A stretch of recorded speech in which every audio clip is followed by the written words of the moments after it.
Esse é um lago artificial simples. Aqui eu montei um filtro, né? Para não deixar sujar a água. Coloquei algumas plantas para crescerem e se espalhar na água. E aqui eu coloquei um ladrão para trocar a água da chuva. Quando chove, a água é trocada automaticamente.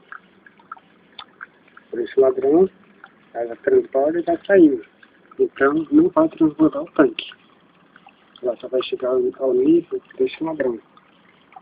Que é o filtro, né? Que eu botei.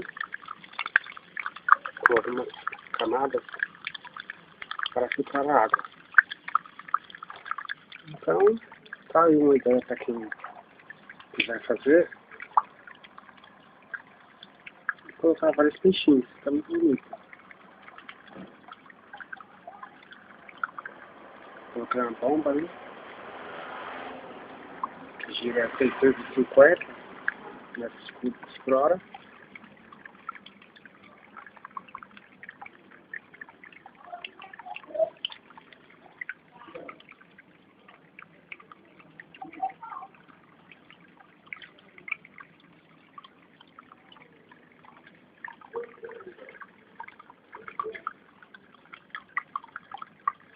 Espero que vocês tenham gostado e que isso dê alguma ideia para vocês que têm interesse em montar alguma coisa assim.